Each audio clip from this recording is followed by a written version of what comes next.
Hello पिला माने तुम मानकु ए ट्रांसलेशन क्लास को स्वागत जनाउछि। आउ तुमे माने मध्य पूर्व क्लास रो ट्रांसलेशन देखि करि देथियो। ताहले एबे हमें देखिबा पूर्व क्लास रे कोन कोन सब ट्रांसलेशन थिला। ठीक अछि, आरंभ करिवा। तुमे माने जदि करिथिबो ताले करेक्शन करि नबो, आउ जदि न करिथिबो ताले करि नेबो। ठीक अछि। एइटी मो ball, this is my ball. सेठी तुम लुगा, दैट इज योर क्लॉथ। सेठी तुम बही, दैट इज योर बुक। सेठी तुम दुआत, दैट इज योर इंकपॉट। एइटी तार झियटीर सेव, दिस इज हर एप्पल। सेठी मो कुकुर, दैट इज माय डॉग। एइटी तुम गाई, दिस इज योर काउ। एइटी तार से झियटीर जोता, दिस इज हर शूज। सेठी तुम आंब, दैट इज योर मैंगो। एइटा मो table, this is my table. सेठी तार कमला, दैट इज हिज ऑरेंज। ताहले एगुडा को तुमे करि नेबो। तापरे आमे पढ़िबा कोन ना आगो को कोन कोन अछि। आमे देखिबा स्ट्रक्चर रे कोन अछि। स्ट्रक्चर अछि यूज ऑफ अपोस्ट्रोफिक एस। साधारणतः केवल जीवंत प्राणी मानक स्थले अपोस्ट्रोफिक एस बसे।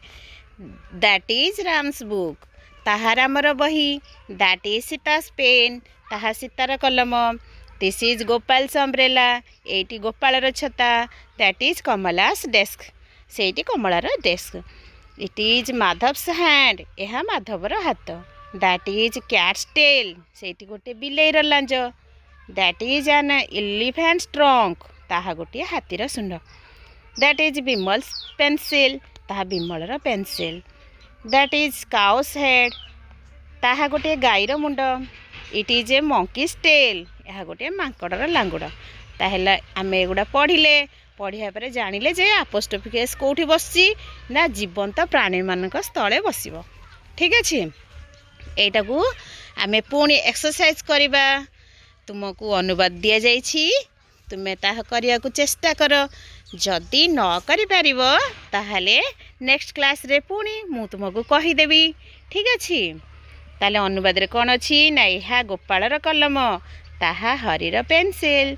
एइटी गोटे मांकड़र मुंड, सेठी गोटे हाथीर गोड़। एहा गोटे बाघर आखि, ताहा गोटे चढ़ीर बसा।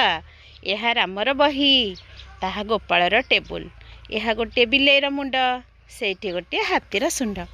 ताहले पिला माने एटा को अनुवाद करिवो। अनुवाद करिवो ना। जदि ये भिडियोटी तुमको भल लगे ताहले लाइक करिवो, सब्सक्राइब करिवो और पाखर थिवा बेल आइकन को बजे देबो। ताहले मु जहा वीडियो सेंड करिवि तुमे माने आगे देखि परिवो। धन्यवाद पिला माने।